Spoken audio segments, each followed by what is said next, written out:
നമസ്കാരം. കൈകളിലും കാലുകളിലും ഉണ്ടാകുന്ന പുകച്ചില്, തരിപ്പ്, മരവിപ്പ്, അതോടുകൂടി തന്നെ രാത്രി ഉറക്ക സമയത്ത് കൈ പെട്ടെന്നൊരു മരം പോലെയായിട്ട് അല്ലെങ്കിൽ ഷോക്ക് അടിച്ച പോലെയായിട്ട് കൂടെയുള്ള ആൾക്കാരോട് തിരുമ്പി തരാൻ പറയുക. രാവിലെ നമ്മൾ ചൂലെടുത്തൊന്ന് മുറ്റടിക്കുന്ന സമയത്ത് മരം പോലെയായിട്ട് കുറച്ച് സമയം ഒന്ന് കുടഞ്ഞതിന് ശേഷം വീണ്ടും പോവുക. ബൈക്കൊന്ന് ആക്സിലേറ്റർ കൊടുത്തിട്ടുണ്ടെങ്കിൽ വണ്ടി കുറച്ച് നേരം നിർത്തിയിട്ട് വീണ്ടും ഒന്ന് കുറേ സമയം കൈ കുടഞ്ഞിട്ട് വീണ്ടും കണ്ടിന്യൂ ചെയ്ത് പോവുക. ഇങ്ങനെയൊക്കെ കൂടുതൽ ഇപ്പോൾ ആൾക്കാർ ഇതിൽ കാണുന്നുണ്ട്. മുന്നേ ഇതൊക്കെ തന്നെ കുറച്ച് പ്രായമായിട്ടുള്ള ആൾക്കാരിലായിരുന്നു കണ്ടിരുന്നത്. 40 വയസ്സിന് മുകളിലുള്ള ആൾക്കാർക്ക് കണ്ടിരുന്ന ഈ അസുഖം ഇപ്പം കൂടുതലായിട്ട് ചെറുപ്പക്കാരത്തിൽ തന്നെ കണ്ടുവരുന്നുണ്ട്. അതുപോലെ തന്നെ പ്രമേഹ രോഗികളിൽ പെട്ടെന്ന് തന്നെ കാലിൽ മുറിവ് വരിക, അല്ലെങ്കിൽ കാലിന് തരിപ്പ് വന്നിട്ട് മുറിവുകളോ കാര്യങ്ങളോ വന്നിട്ട് അറിയാണ്ടിരിക്കുക, ഈച്ചകളോ മറ്റേ പുഴുക്കളൊക്കെ വന്ന് നിറഞ്ഞിട്ടുണ്ടെങ്കിൽ തന്നെ അവരത് അറിയാതെ പോവുക. ഇങ്ങനെയൊക്കെ കാണുന്ന തരിപ്പുകൾ നമ്മുടെ ക്ലിനിക്കിലൊക്കെ ഒരു പേഷ്യൻ്റ് മുന്നേ വന്നിരുന്നു. അവരെന്താ വെച്ചാൽ കാലിൽ തന്നെ ഫുള്ള് മുറിവായിട്ട് വേറൊരു ക്ലിനിക്കിൽ കാണിച്ച സമയത്ത് അവരോടത് മുറിവ് വന്നിട്ട് ചെറുവിരൽ മുറിച്ച് മാറ്റണം, അല്ലെങ്കിൽ കാൽപാദം വരെ തന്നെ മുറിച്ച് മാറ്റേണ്ടി വരുമെന്ന് പറഞ്ഞു. അങ്ങനെയുള്ള ആൾക്കാർക്കൊക്കെ നമ്മൾ കുറച്ച് കാര്യങ്ങളൊക്കെ ചെയ്തു കൊടുത്ത് അവർക്ക് കുറച്ച് ഡെയിലി റൂട്ടീൻസും മെഡിസിനും കാര്യങ്ങളൊക്കെ കൊടുത്ത സമയത്ത് അവർക്ക് നമുക്ക് ഈ രോഗത്തിൽ നിന്ന് തന്നെ അവരെ രക്ഷപ്പെടുത്താൻ പറ്റിയിട്ടുണ്ട്. ഇങ്ങനെ കാണുന്ന തരിപ്പിനെ പറ്റിയിട്ടാണ് ഞാൻ ഇന്ന് ഈ വീഡിയോയിലൂടെ പറയുന്നത്. ഞാൻ doctor ആഫിയാലോ, senior consultant, doctor ബാസസ് homeo hospital, Pandikkad, Malappuram ജില്ല.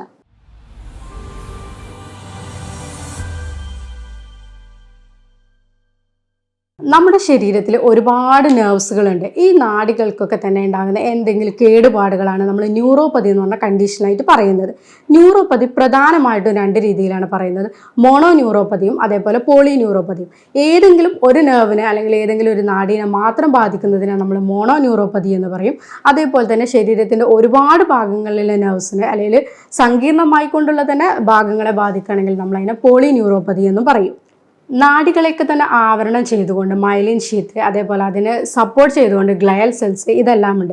ഈ സെൽസിനൊക്കെ തന്നെ എന്തെങ്കിലും കേടുപാടുകൾ അല്ലെങ്കിൽ ചെറിയ ചെറിയ ഡാമേജുകളൊക്കെ വരുന്ന സമയത്താണ് ന്യൂറോപ്പതി എന്ന കണ്ടീഷനിലേക്ക് ഇത് ലീഡ് ചെയ്യുന്നത്. ഒരു പരിധിവരെ പ്രായമാവുന്ന സമയത്ത് തേയ്മാനങ്ങൾ, വിയർ ആൻഡ് ടിയർ ഒക്കെ സംഭവിക്കുമ്പോൾ എല്ലാ ശരീരകോശങ്ങൾക്കും കേടുപാടുകൾ സംഭവിക്കുന്നത് പോലെ തന്നെ ന്യൂറോണുകൾക്കും അല്ലെങ്കിൽ നാഡികൾക്കും കേടുപാടുകൾ സംഭവിക്കും. ഒരു പരിധിവരെ നമ്മൾ പ്രായമാവുന്ന സമയത്ത് വിയർ ആൻഡ് ടിയർ, തേയ്മാനങ്ങളൊക്കെ സംഭവിക്കുമ്പോൾ ശരീരത്തിലെ എല്ലാ കോശങ്ങൾക്കും കേടുപാടുകൾ സംഭവിക്കും. ഇങ്ങനെ വരുന്ന ഡാമേജുകളൊക്കെ തന്നെ നമ്മൾ ഈ തേയ്മാനത്തിൽ നമ്മൾക്ക് തന്നെ അറിയാലോ, എന്താണ് എല്ലുകൾക്കൊക്കെ തേയ്മാനം വരുന്ന സമയത്ത് ഈ വേദനകൾ അതേപോലെ തരിപ്പുകളൊക്കെ വരും. അത് ശരീരത്തിൻ്റെ എല്ലാ കോശങ്ങളെയും ബാധിക്കും. അതേപോലെ തന്നെ നരമ്പുകളെ ബാധിക്കുമ്പോൾ നമ്മളതിനെ ന്യൂറോപ്പതി എന്ന് പറയും.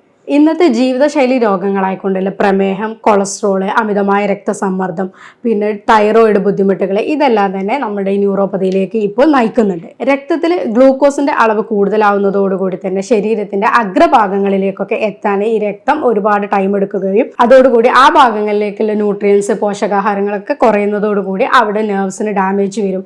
അതൊക്കെ നമ്മളുടെ ഈ ഒരു ഡയബറ്റിക് ന്യൂറോപ്പതിയിലേക്ക് ലീഡ് ചെയ്യും. ന്യൂറോപ്പതി പറയുന്നത് പ്രധാനമായിട്ടും 4 രീതിയിലാണ്: peripheral neuropathy, autonomic neuropathy, focal neuropathy and cranial neuropathy. Peripheral ന്യൂറോപ്പതിയിൽ എന്താണെന്ന് വെച്ചാൽ നമ്മളൊരു ചൂടുവെള്ളത്തിൽ കൈയിട്ടിട്ടുണ്ടെങ്കിൽ പെട്ടെന്ന് തന്നെ കൈ വലിക്കും അല്ലേ. അതെന്താ വെച്ചാൽ നമ്മൾ ഈ ചെറിയ ഈ കൈയിൻ്റെയൊക്കെ അഗ്രഭാഗങ്ങളിലെ നെർവ്സ് പെട്ടെന്ന് തന്നെ തലച്ചോറിലേക്ക് എത്തി നമ്മളൊരു ചൂടുവെള്ളത്തിലാണ് കൈയിട്ടതെന്ന് പറയുകയും അത് പെട്ടെന്ന് തന്നെ നമ്മളെ കൈ വലിക്കാനുള്ള ഒരു സെൻസേഷൻ കൊടുക്കും. നമ്മൾ കൈ പെട്ടെന്ന് തന്നെ വലിക്കും. പക്ഷേ ഈ അറ്റങ്ങളിലെ നെർവ്സിനൊക്കെ എന്തെങ്കിലും ഡാമേജ് വരുന്നതുകൊണ്ട് നമ്മൾ ചൂടുവെള്ളത്തിലാണ് കൈ ഇട്ടതെന്നുണ്ടെങ്കിലും അത് അറിയാതെ പോവുകയും കൈ നമ്മൾ അവിടെ തന്നെ വെച്ച് നിൽക്കുന്ന ഒരു അവസ്ഥ വരും. പെരിഫറൽ ന്യൂറോപ്പതിൻ്റെ പ്രധാനപ്പെട്ട ഒരു കാരണമാണ് ഡയബറ്റിക് ന്യൂറോപ്പതി എന്നത്. ഡയബറ്റിക് ന്യൂറോപ്പതിയിൽ എന്താ സംഭവിക്കുന്നത് വെച്ചാൽ ഗ്ലൂക്കോസിൻ്റെ കണ്ടന്റ് ഓൾറെഡി രക്തത്തിൽ കൂടുതലാണ്. ഈ ഗ്ലൂക്കോസിൻ്റെ കണ്ടന്റ് നമ്മളുടെ രക്തക്കുഴലുകളെയും അതേപോലെ തന്നെ നാഡികളെയും ഒരുപോലെ തന്നെ ബാധിക്കും. പ്രമേഹത്തിൽ മൈക്രോവാസ്കുലർ ഡിസീസ് ആണ് പ്രമേഹത്തിന് മെയിനായിട്ട് പറയുന്നത്. എന്താ വെച്ചാൽ ചെറിയ രക്തക്കുഴലുകളെയാണ് അത് കൂടുതലായിട്ടും ബാധിക്കുന്നത്. അങ്ങനെ ബാധിക്കുന്നതോടുകൂടി തന്നെ രക്തക്കുഴലുകളിൽ നിന്ന് ചെറിയ രക്തക്കുഴലുകൾ നാഡികളിലേക്ക് തന്നെ എത്തിക്കുന്ന രക്തം കുറയുകയും നാഡികളെ അത് ബാധിക്കുകയും അതോടുകൂടി തന്നെ ന്യൂറോപ്പതിയിലേക്ക് എത്തുകയും ചെയ്യുന്നു. പ്രമേഹ രോഗികളിൽ ആദ്യം ഒരു ഇക്കിളിപ്പെടുത്തുന്ന പോലെ അല്ലെങ്കിൽ ടിംഗ്ലിംഗ് സെൻസേഷൻ എന്ന് പറയും. അത് പിന്നീട് അത് ചെറിയ രീതിയിലുള്ള ഇടയ്ക്കിടയ്ക്ക് വിട്ടുവരുന്ന ഒരു തരിപ്പിലേക്ക് പോകും. പിന്നീട് അത് ഇടയ്ക്കിടയ്ക്ക് ഒരു വേദനയായിട്ട് മാറും. പിന്നീട് അത് ക്രമേണ സ്ഥിരമായിട്ടുള്ള തരിപ്പിലേക്കും വേദനയിലേക്കും എത്തും. അതിന് 4ാമത്തെ സ്റ്റേജ് എന്ന് പറഞ്ഞുകൊണ്ട് തരിപ്പ് വിട്ട് ഒന്നും അറിയാത്തൊരു രീതിയിലേക്ക് എത്തും. ഈ ഒരു സമയത്താണ് കാലിലൊക്കെ മുറിവുകൾ വന്നാലും അവർ അറിയാതെ പോകുന്നതും അത് പിന്നീട് മുറിവുകൾ കൂടിയിട്ട് പഴുത്ത് നിൽക്കുന്ന രീതിയിലേക്ക്, അല്ലെങ്കിൽ കാലിന് ഒരു വിരൽ മുറിച്ച് മാറ്റേണ്ടി വരിക, അല്ലെങ്കിൽ കാൽപാദം തന്നെ മുറിച്ച് മാറ്റേണ്ടി വരിക, മുട്ട് വരെ മുറിച്ച് മാറ്റേണ്ടി വരിക, ഇങ്ങനെയൊക്കെ നമ്മൾ കേൾക്കാറുണ്ട്. പക്ഷേ ഇതൊക്കെ നമുക്ക് മുന്നേ തന്നെ ചികിത്സിക്കുകയാണെങ്കിൽ അല്ലെങ്കിൽ തരിപ്പിൻ്റെ തുടക്കത്തിലേ ചികിത്സിക്കുകയാണെങ്കിൽ നമുക്ക് ഈ രീതിയിലേക്കൊന്നും ഒരിക്കലും ഇത് എത്തൂല. അപ്പോൾ ഇങ്ങനത്തെ പ്രമേഹ രോഗികൾ ഉണ്ടെങ്കിൽ നമ്മൾ അവരുടെ വീട്ടുകാർ പ്രത്യേകിച്ച് ശ്രദ്ധിക്കേണ്ടത് കാലുകളിലൊക്കെ വിരലുകളുടെ ഇടയിലൊക്കെ എന്തെങ്കിലും മുറിവുകൾ ഉണ്ടോ അല്ലെങ്കിൽ ഡെയിലി നമ്മളതൊന്ന് ഉറപ്പ് വരുത്തുക. പാദരക്ഷ നിർബന്ധമായിട്ടും നമ്മൾ ധരിക്കുക. അതുപോലെ തന്നെ ചെരുപ്പുകൾ മുന്നേ കവർ ചെയ്ത് ചെരുപ്പുകൾ തന്നെ ധരിക്കാൻ വേണ്ടിയിട്ട് ശ്രദ്ധിക്കുക. വിരലുകൾ എപ്പോഴും കവർ ചെയ്തുകൊണ്ടുള്ള ചെരുപ്പുകൾ ധരിക്കുക. അതേപോലെ തന്നെ അവരുടെ ഡെയിലി റൂട്ടീൻസിൻ്റെ ഭാഗമായിട്ട് വിരലുകളുടെ ഇടയിൽ നഖങ്ങളുടെയൊക്കെ തന്നെ നന്നായിട്ട് ക്ലിയർ ചെയ്യുക. ഇതൊക്കെ അവരെ മക്കൾ ഡെയിലി ചെയ്തു കൊടുക്കുക. സ്ഥിരമായിട്ട് വീട്ടിലാണെങ്കിലും അവരോട് ചെരുപ്പ് ധരിക്കാൻ പറയുക, പുറത്തേക്ക് എന്നുള്ളത് മാത്രമല്ല. അതേപോലെ തന്നെ ഇവരുടെ പ്രമേഹത്തിൻ്റെ മെയിൻ ആയിട്ടുള്ള ഒരു കോംപ്ലിക്കേഷനാണ് ഡയബറ്റിക് ന്യൂറോപ്പതി എന്നുള്ളത്. പ്രമേഹം നമ്മൾ തുടക്കത്തിലേ ചികിത്സിക്കുക അല്ലെങ്കിൽ അവർ ഭക്ഷണത്തിലൊന്ന് കൺട്രോൾ ചെയ്യാണ്ടിരിക്കുക എന്നൊക്കെ ചെയ്യുന്ന സമയത്താണ് ഒരു 5-6 വർഷം കൊണ്ടാണ് ഇത് ഡയബറ്റിക് ന്യൂറോപ്പതിയിലേക്ക് എത്തുന്നത്. നമ്മളിത് ഷുഗർ ആദ്യം തന്നെ കൺട്രോൾ ചെയ്യുക. അതേപോലെ അന്നജങ്ങൾ, കാർബോഹൈഡ്രേറ്റ് ഒക്കെ കൂടുതലായിട്ടുള്ള ഭക്ഷണങ്ങളൊക്കെ ഒഴിവാക്കുക. പിന്നെ കുറച്ച് ഡെയിലി ആയിട്ട് നമുക്ക് ചെയ്യാൻ പറ്റുന്ന രീതിയിൽ എക്സസൈസുകൾ കാര്യങ്ങളൊക്കെ ചെയ്യുന്ന സമയത്ത് ഇതൊരിക്കലും ഡയബറ്റിക് ന്യൂറോപ്പതിയിലേക്ക് എത്തുന്നില്ല. നമുക്കതിന് മുന്നേ തന്നെ ഇതിനെ നമുക്ക് തടയിടാനാവും. വീട്ടിലിരുന്നുകൊണ്ട് തന്നെ അവർക്ക് ചെറിയ രീതിയിൽ ഇങ്ങനത്തെ എക്സസൈസുകളൊക്കെ ചെയ്യാൻ പറ്റും. കാൽപാദങ്ങളിലേക്ക് രക്തോട്ടം കൂട്ടാൻ വേണ്ടിയിട്ട് നമ്മൾ പാദങ്ങളൊക്കെ ജസ്റ്റ് ഈ രീതിയിലുള്ള മൂവ്മെൻറ്റ്, അതേപോലെ ഇപ്പോൾ പാദത്തിൻ്റെ രീതിയിലാണെങ്കിൽ ഈ പാദങ്ങളൊക്കെ front and back to movement ഇത് ചെയ്യുക. അതേപോലെ റൊട്ടേറ്ററി മൂവ്മെൻറ്റ് ചെയ്യുക. ഇങ്ങനെയൊക്കെ ചെയ്യുന്നതോട് പിന്നെ വിരലൊക്കെ നന്നായി സ്ട്രെച്ച് ചെയ്യുന്ന രീതിയിൽ നമ്മൾ ടോസിൽ സ്ട്രെച്ച് ചെയ്യുന്ന രീതിയിൽ ചെയ്യുക. ഇങ്ങനെയൊക്കെ ചെയ്യുന്ന സമയത്ത് കാലിലേക്കുള്ള രക്തോട്ടങ്ങൾ കൂടും. പൊതുവെ കാലിലേക്കുള്ള രക്തോട്ടങ്ങൾ കുറയുന്നതുകൊണ്ടാണ് നമ്മൾ ഈ ന്യൂറോപ്പതിയിലേക്ക് ഇത് എത്തുന്നത്. പക്ഷെ നമുക്കതൊക്കെ തന്നെ ഡെയിലി നമ്മൾ രാത്രി രാവിലെ സമയത്ത് ചെയ്യുന്നതോടുകൂടി ഈ തരിപ്പിലേക്ക് നമുക്കത് എത്താതിരിക്കാൻ വേണ്ടിയിട്ട് നമുക്ക് ശ്രദ്ധിക്കാൻ പറ്റും. പെരിഫറൽ ന്യൂറോപ്പതിൻ്റെ അതേപോലെ തന്നെ ഒരു ഇമ്പോർട്ടൻ്റ് ആയിട്ടുള്ള ഒരു കാര്യമാണ് ഓട്ടോണോമിക് ന്യൂറോപ്പതി. ഇവിടെ എന്താ സംഭവിക്കുന്നത് വെച്ചാൽ നമ്മുടെ ഇന്റേണൽ ഓർഗൻസിനെ സപ്ലൈ ചെയ്യുന്ന നെർവ്സിനെയാണ് കൂടുതലായിട്ട് ബാധിക്കുന്നത്. അതായത് ഹൃദയം, പിന്നെ ബ്ലാഡർ, പിന്നെ നമ്മുടെ സെക്ഷൽ ഓർഗൻസ്, അങ്ങനത്തെ കാര്യങ്ങൾക്ക് കൂടുതൽ നെർവ്സ് സപ്ലൈ ചെയ്യുന്ന ആ നരമ്പുകളെയാണ്, നാഡികളെയാണ് ഇത് ബാധിക്കുന്നത്. ഇവിടെ നമുക്ക് ഹൃദയമിടിപ്പ് കൂടുക, അതേപോലെ തന്നെ നെഞ്ചിടിപ്പ്, കിതപ്പ് അല്ലെങ്കിൽ മൂത്രം പിടിച്ചു വെക്കാൻ പറ്റാത്ത രീതിയിൽ വരിക. അവർക്ക് സെക്ഷൽ ഡിസീസിലാണെങ്കിൽ ഇറക്ടൈൽ ഡിസ്ഫങ്ഷൻ വരിക, അല്ലെങ്കിൽ ഇജാക്കുലേറ്ററി ഡിസ്ഫങ്ഷൻ വരിക, ശീഘ്രസ്ഖലനങ്ങൾ വരിക, ഇങ്ങനത്തതൊക്കെ കൂടുതലായിട്ട് വരും. ബ്ലാഡറിന്റെ കേസിലാണെങ്കിൽ മൂത്രം പിടിച്ചു വെക്കാൻ പറ്റാത്ത രീതിയിൽ വരിക, അല്ലെങ്കിൽ മൂത്രം പോവാതെ നിൽക്കുക. ബവലിന്റെ കേസിലാണെന്നുണ്ടെങ്കിൽ ചില ആൾക്കാർക്ക് മലബന്ധമായിട്ടായിരിക്കും പ്രസന്റ് ചെയ്യുക, ചില ആൾക്കാർക്ക് കൂടുതലായിട്ട് എപ്പോഴും വയറ്റുന്ന് പോകണമെന്നില്ലെങ്കിൽ ഡയറിയ എന്നുള്ള രീതിയിലേക്കും പ്രസന്റ് ചെയ്യാം. ഇങ്ങനെ ഓട്ടോണോമിക് ന്യൂറോപ്പതിയും നമ്മുടെ പ്രമേഹ രോഗികളിൽ കാണാറുണ്ട്. അടുത്തതായിട്ട് വരുന്ന ഒരു കണ്ടീഷനാണ് ഫോക്കൽ ന്യൂറോപ്പതി. ഇവിടെ എന്താണെന്ന് വെച്ചാൽ ഏതെങ്കിലും ഒരു നാഡികളെ മാത്രമാണ് ബാധിക്കുന്നത്. പ്രധാനമായിട്ടും നമ്മൾ കാണുന്നത് കയ്യിലേക്കുള്ള ഏതെങ്കിലും ഒരു നരമ്പുകളെ മാത്രം ബാധിക്കുക. നമ്മളുടെ എപ്പോഴും കൂടുതലായിട്ട് പേഷ്യൻസ് പറയാറുണ്ട് ചൂല് കുറച്ച് സമയത്ത് പിടിക്കുന്ന സമയത്ത്, അല്ലെങ്കിൽ കീബോർഡ് സ്ഥിരമായിട്ട് ഉപയോഗിക്കുമ്പോൾ, ഇങ്ങനത്തെ ആൾക്കാർ അല്ലെങ്കിൽ പാക്കിംഗ് ജോലി കൂടുതലായിട്ട് ചെയ്യുന്നത്, ഒരേ വർക്ക് കണ്ടിന്യൂസ് ആയിട്ട് ചെയ്യുന്ന ആൾക്കാർക്ക് കാർപ്പൽ ടണൽ സിൻഡ്രോം എന്നൊരു കണ്ടീഷൻ കാണാറുണ്ട്. ഇതിലെന്താണെന്ന് വെച്ചാൽ മീഡിയൻ നെർവിനാണ് കംപ്രഷൻ വരുന്നത്. നമ്മളുടെ ഈ റിസ്റ്റിന്റെ ഭാഗത്ത് ഒരു കാർപ്പൽ ടണൽ എന്നൊരു പറഞ്ഞൊരു ഇതുണ്ട്. ആ ലെയറിന്റെ ഉള്ളിലൂടെ പോകുന്ന ഒരു മീഡിയൻ നെർവ് ഉണ്ട്. മീഡിയൻ നെർവിന് എന്തെങ്കിലും രീതിയിൽ ഇൻഫ്ലമേഷൻ വരിക അല്ലെങ്കിൽ നീർക്കെട്ട് വരിക എന്നൊക്കെ ചെയ്യുന്ന സമയത്ത് മീഡിയൻ നെർവ് ഈ കാർപ്പൽ ടണലിന്റെ ഉള്ളിലൂടെ പോയിട്ട് നെരുങ്ങിപ്പോവും. ഇങ്ങനെ ഉണ്ടാവുമ്പോൾ അവിടേക്കുള്ള നമ്മുടെ കയ്യിലേക്കുള്ള രക്തോട്ടം കുറയും. പ്രധാനമായിട്ടും കയ്യിലെ തള്ളവിരൽ, ചൂണ്ടുവിരൽ, നമ്മുടെ നടുവിരൽ, മോതിരവിരലിന്റെ പകുതി വരെയാണ് മീഡിയൻ നെർവ് സപ്ലൈ ചെയ്യുന്നത്. അതോടുകൂടി തന്നെ ഈ നരമ്പുകൾക്കാണ് കൂടുതലായിട്ടും തരിപ്പ് അല്ലെങ്കിൽ പെരിപ്പ് ഒക്കെ ആയിട്ട് കാണാറുണ്ട്. ചില ആൾക്കാർക്ക് വേദനയായിട്ടും കൂടുതൽ കാണും.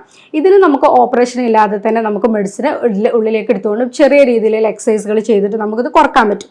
ഇങ്ങനത്തെ ആൾക്കാർ കൂടുതലായിട്ട് ചെയ്യേണ്ടത് കയ്യിലേക്ക് രക്തോട്ടം കൂടുതലായിട്ട് കിട്ടുന്ന രീതിയിൽ നമ്മളിപ്പോൾ എന്തെങ്കിലും ജോലികൾ ചെയ്തിരിക്കുകയാണെങ്കിലും അതിൻ്റെ ഒന്ന് റെസ്റ്റ് എടുത്തുകൊണ്ട് നമ്മൾ ഈ രീതിയിലുള്ള മൂവ്മെൻറ്റ് കൂടുതലായിട്ട് ചെയ്യാം.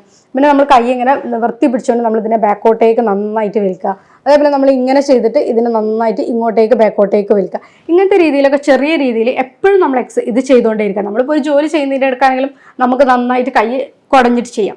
അതേപോലെ ഇതൊന്നും നമുക്ക് സ്ഥിരമായിട്ട് നമുക്ക് ചെയ്യാൻ പറ്റുന്ന ഒരു കാര്യമാണ്. നമുക്ക് ഒരുപാട് ബുദ്ധിമുട്ടുകളൊന്നും ഇല്ലാതെ നമ്മൾ ചെയ്യുന്ന വർക്കിൻ്റെ ഇടയിൽ കൂടെ തന്നെ നമുക്കൊന്ന് റെസ്റ്റ് എടുത്തിട്ട് ചെയ്യാൻ പറ്റും. കീബോർഡൊക്കെ സ്ഥിരമായിട്ട് ഉപയോഗിക്കുന്ന IT പ്രൊഫഷണൽസ് ഒക്കെ തന്നെ എന്തായാലും റിസ്റ്റ് പാഡൊക്കെ ഉപയോഗിച്ചുകൊണ്ട് ജോലിയിൽ ചെയ്യാം. അപ്പോൾ അവർക്ക് ഇതൊക്കെ തന്നെ നമുക്ക് ഇവിടെയുള്ള കംപ്രഷനൊക്കെ ഒഴിവാക്കാൻ പറ്റും. വീട്ടുജോലികൾ മാത്രം ചെയ്യുന്ന സ്ത്രീകളും പറയാറുണ്ട് കയ്യിൽ ചൂല് പിടിക്കുന്ന സമയത്ത് അല്ലെങ്കിൽ കത്തി കുറച്ച് നേരം നമ്മൾ ഉപ്പേരിക്കൊക്കെ അരിയുന്ന സമയത്ത് തന്നെ പെട്ടെന്ന് മരവിപ്പ് വരിക അല്ലെങ്കിൽ ഷോക്ക് അടിച്ച പോലെ കയ്യിൽ വരിക എന്നൊക്കെ. ഇങ്ങനെയൊക്കെയുള്ള ആൾക്കാർ നമ്മുടെ പണികളൊക്കെ ചെയ്യുന്ന ചെയ്യുന്നതിൻ്റെ ഇടയിൽ ഒന്ന് റെസ്റ്റ് എടുത്തിട്ട് കൈയൊക്കെ ഒന്ന് നന്നായിട്ട് കുടയുക. അതേപോലെ തന്നെ കയ്യിലേക്ക് രക്തോട്ടം കൂടുന്ന രീതിയിൽ കൈയിൻ്റെ വിരലുകളൊക്കെ ഒന്ന് നന്നായിട്ട് ചലിപ്പിക്കുക.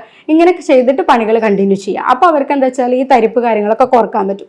നിങ്ങൾ തരിപ്പിനൊക്കെ തുടക്കത്തിലേ ഇങ്ങനത്തെ കാര്യങ്ങൾ ചെയ്യുക. അല്ലാതെ തരിപ്പ് അതിൻ്റെ മൂർധന്യാവസ്ഥയിലേക്ക് എത്തിയിട്ട് ഇങ്ങനത്തെ കാര്യങ്ങളൊന്നും ചെയ്യാണ്ട്, അല്ലെങ്കിൽ അപ്പോൾ അത് ഓപ്പറേഷനിലേക്കോ മറ്റിലേക്കോ പോവാണ്ട് മുന്നേ തരിപ്പ് തുടങ്ങുന്ന സമയത്ത് തന്നെ നമുക്ക് ഇതൊക്കെ ട്രീറ്റ്മെൻറ്റ് എടുക്കുകയാണെങ്കിൽ പെട്ടെന്ന് ഇതൊക്കെ മാറ്റിയെടുക്കാൻ പറ്റും. നാലാമതായിട്ട് പറയുന്ന ഒരു ഇതാണ് ക്രേനിയൽ ന്യൂറോപ്പതി. ഇവിടെ എന്താണെന്ന് വെച്ചാൽ ബ്രെയിനിലെ നമ്മുടെ തലയോട്ടിയിലെ നെർവ്സിനെയാണ് ബാധിക്കുന്നത്. ഇത് നമുക്ക് കണ്ണിലേക്കുള്ളതിനെ ബാധിക്കാം, അതേപോലെ തന്നെ സ്മെല്ലിനെ ബാധിക്കാം, അല്ലെങ്കിൽ സെൻസേഷനെ ബാധിക്കാം. ഇങ്ങനെ ഏത് രീതിയിലും വേണമെങ്കിൽ ക്രേനിയൽ നെർവ്സിനെ ബാധിക്കാം. നമ്മളിപ്പോൾ പറഞ്ഞ ഈ കണ്ടീഷനിൽ നിന്ന് കൂടാതെ തന്നെ നമ്മുടെ സെർവിക്കൽ സ്പോണ്ടൈലോസിസ്, അതായത് കഴുത്തിൻ്റെ എല്ലുകൾക്ക് കശേരുകൾക്കിടയിലൊക്കെ തേയ്മാനം വരുന്ന സമയത്ത് ഒരു കൈയിലേക്ക് മൊത്തമായിട്ട് അല്ലെങ്കിൽ രണ്ട് കൈയിലേക്കും തന്നെ തരിപ്പ് വരാറുണ്ട്. ഇങ്ങനെയുള്ള ആൾക്കാർ കയ്യിലേക്ക് തരിപ്പ് വന്നിട്ട് അത് കയ്യിലേക്ക് അല്ലെങ്കിൽ വിരലിലേക്കൊക്കെ തന്നെ പടരുന്നതായിട്ട് പറയാറുണ്ട്. അതേപോലെ ഡിസ്ക് ബൾജ് ഉണ്ടാവുക, അല്ലെങ്കിൽ ഡിസ്കിന് പ്രൊട്രൂഷൻ ഉണ്ടാവുക, ഇങ്ങനത്തെ സമയത്തും തന്നെ കയ്യിലേക്ക് തരിപ്പ് വരാറുണ്ട്. അല്ലെങ്കിൽ നമ്മുടെ കഴുത്തിന്റെ ഭാഗത്ത് ഒരു എക്സ്ട്രാ റിബ് ഉണ്ടെന്ന് പറയും, സെർവിക്കൽ റിബ് എന്ന് പറയും. ഇങ്ങനെ ഉണ്ടാവുന്ന സമയത്തും കയ്യിലേക്ക് വേദനയും അതേപോലെ തന്നെ തരിപ്പും കാണാറുണ്ട്. പിന്നെ കാണുന്ന ഒരു കണ്ടീഷനാണ് വൈറ്റമിൻസിന്റെ ഡെഫിഷ്യൻസി. വൈറ്റമിൻസോ അല്ലെങ്കിൽ മിനറൽസ്, ധാതുക്കളുടെയോ കുറവ്. ധാതുക്കളിൽ മെയിനായിട്ട് കാൽഷ്യം, അതേപോലെ തന്നെ പൊട്ടാസ്യം, സോഡിയത്തിന്റെ കുറവ്. വൈറ്റമിൻസിൽ മെയിൻ ആയിട്ട് പറയുന്നത് B1 കുറവ്. വൈറ്റമിൻ B1 കൂടുതലായിട്ടും കിട്ടുന്നത് നമ്മുടെ ബ്രൗൺ റൈസിൽ അല്ലെങ്കിൽ അതേപോലെ തന്നെ ഫുള്ളി ആയിട്ടുള്ള വീറ്റിലൊക്കെയാണ് കിട്ടുന്നത്. പക്ഷെ ഇപ്പോൾ നമ്മൾ എല്ലാവരും എടുക്കുന്നത് മിൽഡ് ആയിട്ടുള്ള റൈസാണ്, അതായത് തവിടൊക്കെ കളഞ്ഞ റൈസാണ് ഇപ്പോൾ കൂടുതലായിട്ട് എടുക്കുന്നത്. അങ്ങനെയുള്ള ആൾക്കാർക്ക് തന്നെ വൈറ്റമിൻ B1 കുറവ് കാണാറുണ്ട്. അതേപോലെ തന്നെ B12 കുറവ്, അതേപോലെ വൈറ്റമിൻ Dയുടെ കുറവ്. ഇപ്പം നമ്മൾ വെയിൽ കൊള്ളുന്നത് കുറവാണ്, അതേപോലെ വെയിൽ കൊള്ളുന്നുണ്ടെങ്കിലും നമ്മുടെ ബോഡി അത് ആഗിരണം ചെയ്യുന്നത് കുറവാണ്. അപ്പം അങ്ങനെയുള്ള ആൾക്കാർക്കൊക്കെ തന്നെ തരിപ്പ് കാണാറുണ്ട്. അതേപോലെ തന്നെ സ്ഥിരമായിട്ട് മദ്യപാനം, അതേപോലെ പുകവലി, ഇങ്ങനെയുള്ള ആൾക്കാർക്ക് രണ്ട് കാരണങ്ങളാണ്. ഒന്ന്, മദ്യപാനം കൂടുതലായിട്ടുള്ള ആൾക്കാർക്ക് വൈറ്റമിൻ B12 പൊതുവെ കുറഞ്ഞിരിക്കും. അതേപോലെ തന്നെ ഇവരുടെ ശരീരത്തിൽ ഈ ടോക്സിൻസ് കൂടുതലായിട്ടും അക്യുമുലേറ്റ് ചെയ്യുന്നത് കൊണ്ട് ഈ പുകവലി, മദ്യപാനം ഇങ്ങനത്തെ ആൾക്കാർക്ക് കൂടുതലായിട്ട് ടോക്സിൻസ് അക്യുമുലേറ്റ് ചെയ്യുന്നതോടുകൂടി രക്തോട്ടം കുറയും. അങ്ങനെ ഉണ്ടാവുന്ന ആൾക്കാരിലും ഇത് ന്യൂറോപ്പതിയിലേക്ക് നയിക്കും. ചില ഓട്ടോ ഇമ്മ്യൂൺ അസുഖങ്ങളിൽ എന്താ സംഭവിക്കുന്നത് വെച്ചാൽ നമ്മുടെ ശരീരത്തിന്റെ തന്നെ വേണ്ട പ്രതിരോധ ശക്തി നമ്മുടെ ശരീരത്തിന് എഗെയിൻസ്റ്റ് ആയിട്ട് വർക്ക് ചെയ്യുക. SLE, മൾട്ടിപ്പിൾ സ്ക്ലീറോസിസ് ഇങ്ങനെയുള്ള അസുഖങ്ങളിലും ഈ തരിപ്പ് കാണാറുണ്ട്. ചില ഇൻഫെക്ഷൻ ആയിട്ടുള്ള TB, അതേപോലെ ലെപ്രസി ഇങ്ങനെയുള്ള ആൾക്കാർക്കും നമുക്ക് തരിപ്പ് കാണാറുണ്ട്. ലെപ്രസിയിലൊക്കെ നമ്മൾ മെയിൻ ആയിട്ട് പറയുന്നത് തരിപ്പ് തന്നെയാണ്. തൊട്ടാൽ അറിയാതിരിക്കുക, അല്ലെങ്കിൽ സെൻസേഷൻ കുറയുക, ഇങ്ങനെ പറയും. തരിപ്പ് നമ്മൾ എങ്ങനെയാണ് കണ്ടുപിടിക്കുക എന്നുള്ളത് ക്ലിനിക്കിൽ നമുക്ക് സാധാരണ പേഷ്യൻസ് ഇങ്ങനെയൊക്കെ വന്ന് പറയുന്ന സമയത്ത് ഇപ്പം നമ്മൾ കയ്യിലെ തരിപ്പിൽ നമ്മൾ പ്രത്യേകിച്ച് പറഞ്ഞു കാർപ്പൽ ടണൽ സിൻഡ്രോം, അതേപോലെ തന്നെ സെർവിക്കൽ സ്പോണ്ടൈലോസിസ് ഇങ്ങനത്തെ കാര്യങ്ങളൊക്കെ. ഇതൊക്കെ നമുക്ക് ക്ലിനിക്കലി പേഷ്യൻസ് വന്ന് പറയുന്ന സമയത്ത് തന്നെ നമുക്ക് ലക്ഷണങ്ങൾ നോക്കിയിട്ട് തന്നെ മനസ്സിലാക്കാൻ പറ്റും. അതേപോലെ തന്നെ ഷുഗറിൻ്റെ ആൾക്കാർക്ക് ഡയബറ്റിക് ന്യൂറോപ്പതിയിൽ പ്രത്യേകിച്ച് അവരുടെ ഡയബറ്റീസ് ഇത്ര കാലമായിട്ടുണ്ട്, അല്ലെങ്കിൽ HbA1c ഇത്ര കൂടി നിൽക്കുന്നുണ്ട് എന്നൊക്കെ പറയുന്ന സമയത്ത് നമുക്ക് മനസ്സിലാക്കാൻ പറ്റും. അതേപോലെ തൈറോയിഡ് രോഗികൾ ബാക്കി തൈറോയിഡിൻ്റെ ലക്ഷണങ്ങൾ ഉണ്ടെങ്കിൽ നമുക്ക് ഇത് എന്താണെന്നുള്ളത് തരിപ്പിൻ്റെ കാരണം എന്താണെന്ന് കണ്ടുപിടിക്കാൻ പറ്റും. ഇതുപോലെ തന്നെ തരിപ്പിൻ്റെ എന്താണ് കാരണം നമുക്ക് കണ്ടുപിടിക്കാൻ പറ്റിയ ഒരു ടെസ്റ്റാണ് നെർവ് കണ്ടക്ഷൻ സ്റ്റഡി എന്നുള്ളത്. നമ്മുടെ നാഡീചലന പഠനം എന്നാണ് പറയുന്നത്. അതായത് നരമ്പുകളിലൂടെയൊക്കെ എത്രത്തോളം രക്തം എത്തുന്നുണ്ട്, എത്രത്തോളം ഇതിൻ്റെ കാര്യങ്ങളൊക്കെ നടക്കുന്നുണ്ട് എന്നുള്ളത് നോക്കാൻ വേണ്ടിയിട്ട്. അതേപോലെ തന്നെ ഇലക്ട്രോമയോഗ്രാം, ഇവിടെ എന്താ വെച്ചാൽ പേശികൾക്ക് എത്രത്തോളം രക്തം എത്തുന്നുണ്ട് എന്നുള്ളതൊക്കെ പഠിക്കാൻ വേണ്ടിയിട്ടുള്ള ഒരു ടെസ്റ്റാണ്. ഇത് രണ്ടും നമുക്ക് ചെയ്യുന്നതോടുകൂടി എത്രത്തോളം രക്തോട്ടം നമ്മുടെ ബോഡിയിൽ ഉണ്ട് എന്നുള്ളതും അതേപോലെ എവിടേക്കാണ് രക്തം കറക്റ്റായിട്ട് എത്താത്തത് എന്നുള്ളതൊക്കെ മനസ്സിലാക്കാൻ പറ്റും. പിന്നെ നമ്മൾ ബാക്കി പറഞ്ഞ കണ്ടീഷൻസ് റൂൾ ഔട്ട് ചെയ്യാൻ വേണ്ടിയിട്ട് HbA1c നോക്കാം, അതേപോലെ തൈറോയിഡിന്റെ കേസിൽ നമുക്ക് TSH നോക്കാം.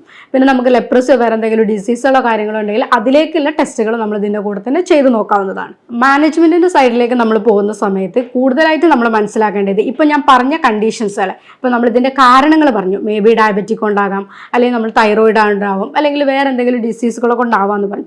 ആ കാര്യങ്ങൾ ആദ്യം മാറ്റുക എന്നുള്ളതാണ് തരിപ്പിനെ ഫസ്റ്റ് നമ്മൾ ചെയ്യേണ്ടത്. കാരണം നമ്മളല്ലാണ്ട് തരിപ്പ് കുറക്കാൻ വേണ്ടിയിട്ടുള്ള മരുന്നുകൾ എടുക്കുക എന്നുള്ളതുകൊണ്ട് ഒരു കാര്യമില്ല.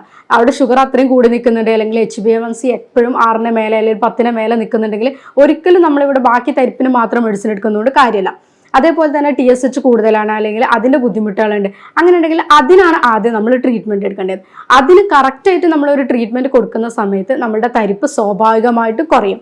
അതേപോലെ തന്നെ തരിപ്പിന് ഫസ്റ്റ് തന്നെ ട്രീറ്റ്മെൻറ്റ് എടുക്കുക. അല്ലാതെ തരിപ്പ് അതിൻ്റെ കൂടുതൽ അവസ്ഥയിലേക്ക് എത്തിയിട്ട് അല്ലെങ്കിൽ നമ്മളെ കൊണ്ട് അത് കൺട്രോൾ ചെയ്യാൻ പറ്റാത്ത രീതിയിൽ എത്തിയിട്ട് തരിപ്പിന് ട്രീറ്റ്മെൻറ്റ് എടുക്കുന്നതിനേക്കാളും നല്ലത് മുന്നേ കൂട്ടിയിട്ട് തരിപ്പ് ഇന്ന ഒരു തുടക്കമാണ്, അല്ലെങ്കിൽ ഡോക്ടറെ എനിക്ക് തരിപ്പിന് പിന്നെ കൈകൾക്കൊക്കെ വിരലുകൾക്ക് തരിപ്പുണ്ട്, അല്ലെങ്കിൽ കാലിലേക്ക് എനിക്ക് ഒരു തരിപ്പ് തോന്നുന്നുണ്ട്, പുകച്ചിൽ തോന്നുന്നുണ്ടെന്ന് പറയുന്ന ആ സമയത്ത് നിങ്ങൾ ട്രീറ്റ്മെന്റ് എടുക്കണം.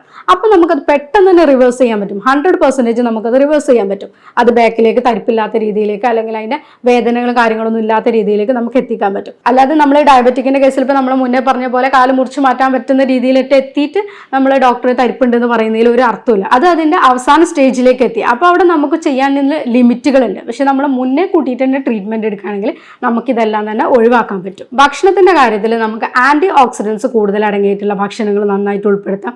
അതിൽ നമ്മൾ ഈ ആൽഫ ലിപ്പോയിക് ആസിഡ് ഒക്കെ നമ്മൾക്ക് സപ്ലിമെന്റ് ആയിട്ട് തന്നെ പറയുന്നുണ്ട്. അതേപോലെ ഒമേഗ 3 ഫാറ്റി ആസിഡ് കൂടുതലായിട്ട് അടങ്ങിയിട്ടുള്ള മത്തി, അയില, ഫ്ലാക്സ് സീഡ്സ് ഇതൊക്കെ നമുക്ക് ഭക്ഷണത്തിൽ ഡെയിലി ഉൾപ്പെടുത്താം. പിന്നെ ബീട്രൂട്ട് നല്ലൊരു സാധനമാണ്. നമ്മുടെ രക്തോട്ടം മര്യാദയ്ക്ക് എല്ലായിടത്തേക്കും നടക്കാൻ, അതേപോലെ രക്തപ്രവാഹം കൂട്ടാനൊക്കെ വേണ്ടിയിട്ട് ബീട്രൂട്ട് നമുക്ക് പച്ചക്കറികളായിട്ടോ ജ്യൂസ് ആയിട്ടോ സലാഡ്സ് ആയിട്ടോ ഒക്കെ തന്നെ എടുക്കാൻ പറ്റും. അതേപോലെ കുർക്കുമിൻ, മഞ്ഞൾ നമ്മുടെ ഇൻഫ്ലമേഷൻ കുറക്കാൻ വേണ്ടിയിട്ട്, അതേപോലെ ആന്റി ഇൻഫ്ലമേറ്ററി പ്രോപ്പർട്ടി ഉള്ള ഒരു സാധനമാണ്. അത് നമുക്ക് പാലിൽ ആയിട്ട് കഴിക്കാം. അതേപോലെ നമ്മൾ ഭക്ഷണത്തിലൂടെ മഞ്ഞൾ ഉൾപ്പെടുത്താം. എങ്ങനെയൊക്കെ നമുക്ക് ഉൾപ്പെടുത്താൻ പറ്റുമോ ഇതൊക്കെ നമ്മൾ ഈ തരിപ്പുകൾക്കൊക്കെ ഉള്ള ആൾക്കാർക്ക് കൂടുതലായിട്ട് എടുക്കുന്നത് നല്ലതാണ്. വൈറ്റമിൻ B1 കേസിൽ ഞാൻ പറഞ്ഞു തവിട് കളയാത്ത റൈസിലാണ് വൈറ്റമിൻ B1 നന്നായിട്ടുള്ളതെന്ന്. പക്ഷെ നമ്മൾ എടുക്കുന്നത് തവിട് കളഞ്ഞ അരിയാണ്. അപ്പൊ അതോടുകൂടി തന്നെ നമുക്കത് കിട്ടുന്നത് കുറവാണ്. അതുപോലെ മുട്ടയുടെ മഞ്ഞ ഇതൊക്കെ തന്നെ കൂടുതലായിട്ട് ഉൾപ്പെടുത്താം. വൈറ്റമിൻ B12 കേസിലാണെങ്കിൽ കൂടുതലായിട്ട് വെജിറ്റേറിയൻസിനാണ് ഈ ഒരു അഭാവം കാണിക്കാറുള്ളത്. നോൺ വെജിറ്റേറിയൻസിന്റെ കേസിൽ നമ്മൾ ഇറച്ചി, മുട്ട, മീൻ അങ്ങനത്തെ എടുക്കുമ്പോൾ നമുക്കത് കിട്ടും. വെജിറ്റേറിയൻസിന്റെ കേസിൽ ഇവർ ഇത് സപ്ലിമെന്റ് ആയിട്ട് തന്നെ എടുക്കാൻ നോക്കുക. കാരണം അത് വെജിറ്റേറിയൻസിന് പൊതുവെ ഇതിന്റെ അഭാവങ്ങൾ എപ്പോഴും കാണിക്കാറുണ്ട്. സിങ്ക് കണ്ടന്റ് കൂടുതലായിട്ട് അടങ്ങിയ മീന്, അതേപോലെ ഷെൽഫിഷുകൾ ഇങ്ങനത്തെ കാര്യങ്ങളൊക്കെ നമുക്ക് നന്നായിട്ട് എടുക്കാം. ഇലക്കറികളൊക്കെ നമുക്ക് എടുത്തിട്ടുണ്ടെങ്കിൽ നമുക്ക് ഈ തരിപ്പെന്നൊക്കെ നമുക്ക് രക്ഷപ്പെടാൻ പറ്റും. അതേപോലെ അത് അതിനെ കൂടാതെ നമുക്ക് നോക്കാൻ പറ്റും. നമ്മളിപ്പോൾ എടുക്കേണ്ട ഭക്ഷണങ്ങളൊക്കെ പറഞ്ഞു. തരിപ്പെന്ന് നമുക്ക് മുക്തി നേടാൻ, അല്ലെങ്കിൽ തരിപ്പ് നമ്മൾ കൂടുതലായിട്ട് ഉണ്ടാവാതിരിക്കാൻ വേണ്ടിയിട്ട് ഇന്ന ഭക്ഷണങ്ങളൊക്കെ എടുക്കണം എന്ന് പറഞ്ഞു. അതേപോലെ തന്നെ നമ്മൾ കുറച്ച് ഭക്ഷണങ്ങൾ നമ്മൾ ഒഴിവാക്കും കൂടി വേണം. പ്രമേഹ രോഗികളോട് നമ്മൾ അന്നജം ഒഴിവാക്കുക എന്ന് പറയുമ്പോൾ അവരെന്ത് ചെയ്യും? ചോറ് മാത്രമാണല്ലോ നമ്മളൊരു സ്റ്റേപ്പിൾ ഫുഡായിട്ട് പറയുന്നത്. അപ്പോൾ ഒരു ചോറ് ഒഴിവാക്കിക്കൊണ്ട് ബാക്കി ചപ്പാത്തി അല്ലെങ്കിൽ ബാക്കി മൈദൻ്റെ ബാക്കി പ്രോഡക്ട്സ് ഒക്കെ ഉപയോഗിക്കും. അങ്ങനെയുള്ള ആൾക്കാർക്ക് നമ്മൾ പ്രത്യേകിച്ച് പറയുക ചോറിൽ മാത്രമല്ല ചപ്പാത്തി ഒക്കെ ആണെങ്കിലും അന്നജം കൂടുതലാണ്. അപ്പോൾ നമ്മൾ അവർ ഭക്ഷണത്തിന് ഒരു 4 പോർഷനായിട്ട് തന്നെ പറയുന്നുണ്ട്. ഒരു ഭാഗം ചോറാണെങ്കിൽ ബാക്കി കുറച്ച് വെജിറ്റബിൾസ്, ഫ്രൂട്ട്സ്, പിന്നെ വാട്ടർ എന്നുള്ള രീതിയിൽ. അപ്പോൾ ഈ ഒരു 4 പോർഷനായിട്ട് അവരുടെ ഫുഡ് എപ്പോഴും നമ്മൾ കൺട്രോൾ ചെയ്യുന്ന സമയത്ത് അവർക്ക് നമ്മൾ കൃത്യമായിട്ട് പറഞ്ഞു കൊടുക്കുക ഇന്ന രീതിയിൽ ഇത്ര ഭക്ഷണങ്ങൾ എടുക്കാൻ പാടുള്ളൂ. ഒരു കപ്പ് ചോറാണെങ്കിൽ 1 കപ്പ് തന്നെ നമ്മൾ ഫ്രൂട്ട്സ് എടുക്കുക, 1 കപ്പ് വെജിറ്റബിൾസ് എടുക്കുക, ബാക്കി നമ്മൾ വെള്ളമായിട്ട് എന്നുള്ളത്. അപ്പോൾ ഈ രീതിയിൽ നമ്മൾ പ്രോട്ടീൻസും കാര്യങ്ങളും എല്ലാം നമ്മുടെ ഭക്ഷണത്തിൽ ഇൻക്ലൂഡ് ചെയ്യുന്ന സമയത്ത് നമുക്ക് കുറച്ച് ചോറ് എടുത്താൽ മതിയാവും. അപ്പോൾ അതേപോലെ തന്നെ നമ്മൾ ജങ്ക് ഫുഡ് പരമാവധി ഒഴിവാക്കുക, ഗ്രിൽഡ് ആയിട്ടുള്ള ഫുഡ് പരമാവധി ആയിട്ട് ഒഴിവാക്കുക. അതേപോലെ തന്നെ ഷുഗർ കണ്ടന്റ് കൂടുതലായിട്ട് അടങ്ങിയ എല്ലാ ഫുഡും, ബേക്കറി ഐറ്റംസ് ആണെങ്കിലും അങ്ങനത്തെ കാര്യങ്ങൾ, മൈദ, അതേപോലെ നമ്മൾ പറഞ്ഞ ചപ്പാത്തി ഇങ്ങനത്തെ കാര്യങ്ങളൊക്കെ തന്നെ ഫുള്ളായിട്ട് ഒഴിവാക്കാൻ നോക്കുക. നമ്മൾ തുടക്കത്തിലേ പറഞ്ഞിരുന്നു മുന്നേ പ്രായമായിട്ടുള്ള ആൾക്കാർക്ക് കാണുന്ന ഈ അസുഖങ്ങളൊക്കെ ഇപ്പൊ ചെറുപ്പക്കാർക്കാണ് കൂടുതൽ വരുന്നതെന്ന്. എന്തുകൊണ്ടാന്ന് വെച്ചാൽ നമ്മളെ ജീവിത ശൈലിയിൽ മാറ്റങ്ങൾ വന്നത് ഇങ്ങനെയൊക്കെ തന്നെയാണ്.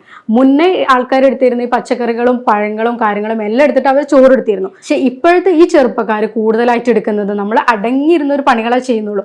നമ്മുടെ ലൈഫ് സ്റ്റൈൽ ഡിസീസിൽ മെയിനായിട്ട് പറയുന്നതാണ് നമ്മൾ സെഡൻഡറി ഹാബിറ്റ്സ് ആണ്. നമ്മൾ എവിടെയാണോ ഒരു ഭാഗത്ത് ഇരുന്ന് അവിടെ തന്നെ ഇരുന്ന്, ഇപ്പോൾ കീബോർഡ് ആണെങ്കിൽ കീബോർഡ്, കമ്പ്യൂട്ടർ പ്രൊഫഷൻ ആണെങ്കിൽ അവരങ്ങനെ, ഇപ്പോൾ ബാക്കി എല്ലാ ജോലികൾ ചെയ്യുന്നു. ഇപ്പോൾ സ്ത്രീകൾ വീട്ടിൽ നിന്ന് ഒരു കാര്യങ്ങൾ ചെയ്യുകയാണെങ്കിലും അവർ അനങ്ങാതെ ഇരുന്ന കാര്യങ്ങൾ മാത്രമേ ചെയ്യുന്നുള്ളൂ.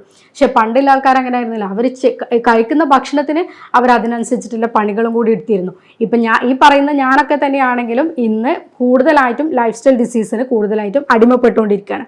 കാരണം എന്താ വെച്ചാൽ നമ്മുടെ ഭക്ഷണം അതേ രീതിയിലായിട്ടുണ്ട്. നമ്മൾ ഒരുപാട് അന്നജങ്ങൾ എടുക്കുന്നു, പക്ഷെ നമ്മൾ എടുക്കുന്ന ഫ്രൂട്ട്സിൻ്റെ അളവ് കുറവാണ്, വെള്ളത്തിൻ്റെ അളവ് കുറവാണ്, നമ്മൾ ചെയ്യുന്ന വർക്കുകൾ കുറവാണ്. നമ്മൾ ഇരുന്ന് ഒരുപാട് ജോലികൾ ചെയ്യുന്നുണ്ടെങ്കിലും, നമ്മളെല്ലാവരും വർക്ക് ചെയ്യുന്ന ആൾക്കാരാണെങ്കിലും നമ്മൾ ഫിസിക്കൽ ചെയ്യുന്ന ജോലികൾ കുറവാണ്, അല്ലെങ്കിൽ നമ്മൾ ബോഡി അനങ്ങിക്കൊണ്ട് ചെയ്യുന്ന ജോലികൾ കുറവാണ്, എക്സസൈസുകൾ കുറവാണ്. ഇതൊക്കെ തന്നെ നമ്മളുടെ ഒരു അടുത്ത ജനറേഷനെ ഇതിലും അധികം തരിപ്പിലേക്കും, അല്ലെങ്കിൽ കൈക്കാലുകൾ കടച്ചിൽ, പുകച്ചിൽ ഇതിലേക്കൊക്കെ നയിക്കും. ഷുഗർ രോഗികൾ, അതേപോലെ തന്നെ പ്രഷർ കൂടുതലുള്ള ആൾക്കാർ, ഇതൊക്കെ ഇന്ന് നമ്മുടെ സമൂഹത്തിൽ കൂടി വരികയാണ്. ദിനം പ്രതി കൂടി വരുന്ന ഒരു അസുഖമാണ്. ഇതൊക്കെ നമുക്ക് ഒരു പരിധിവരെ നമ്മുടെ ജീവിതശൈലിയിൽ വരുന്ന മാറ്റങ്ങൾ കൊണ്ട് നമുക്ക് ഇതൊക്കെ തന്നെ തടയിടാനാവും. നമ്മളെ കയ്യിൻ്റെയോ കാലിൻ്റെയോ ഒക്കെ അറ്റങ്ങളിലോ ആദ്യം ഒരു തരിപ്പായിട്ട് അല്ലെങ്കിൽ ഒരു ഇക്കിളിപ്പെടുത്തുന്ന ടിംഗ്ലിംഗ് ഒക്കെ ആയിട്ട് തുടങ്ങുന്ന ഒരു അസുഖം നമ്മളത് ചികിത്സിക്കാതെ, അല്ലെങ്കിൽ അത് അതിൻ്റെ മൂർധന്യാവസ്ഥയിലേക്ക് പോകുന്നതോടുകൂടി തന്നെ നമ്മളെ കയ്യോ കാലിൻ്റെ വിരലുകളോ അല്ലെങ്കിൽ കാൽപാദം തന്നെ മുറിച്ച് മാറ്റേണ്ടി വരുന്ന ഒരു അവസ്ഥയിലേക്കാണ് ഇത് പോകുന്നത്. ഞാനിപ്പോൾ ഈ വീഡിയോയിൽ പറഞ്ഞ രീതിയിലുള്ള തരിപ്പോ പുകച്ചിലോ മരവിപ്പോ ഒക്കെ നിങ്ങളോ അല്ലെങ്കിൽ നിങ്ങളുടെ സുഹൃത്തുക്കളെയോ ബാധിച്ചിരിക്കാം. അങ്ങനെയുണ്ടെങ്കിൽ നിങ്ങൾ ഇതിലൊരു എക്സ്പേർട്ട് ഡോക്ടറെ തന്നെ ഒപ്പീനിയൻ എടുത്തിട്ട് ചികിത്സ നേടുക എന്നുള്ളതാണ് നിങ്ങളിതിൽ ചെയ്യേണ്ടത്. അതേപോലെ തന്നെ ഞാനിപ്പോൾ ഈ പറഞ്ഞ രീതിയിൽ എന്തെങ്കിലും നിങ്ങൾക്ക് ഈ വീഡിയോയിൽ നിങ്ങൾക്ക് അതേപോലെ ഇതിൻ്റെ ട്രീറ്റ്മെൻറ്റിലോ എന്തെങ്കിലും സംശയങ്ങളോ കാര്യങ്ങളോ ഉണ്ടെങ്കിൽ താഴെ കൊടുത്തിരിക്കുന്ന നമ്പറിൽ നിങ്ങൾക്ക് കോൺടാക്ട് ചെയ്യാവുന്നതാണ്. അതുപോലെ തന്നെ മറ്റൊരു ഹെൽത്ത് റിലേറ്റഡ് ടോപ്പിക്കായിട്ട് നമുക്ക് വീണ്ടും കാണാം. താങ്ക്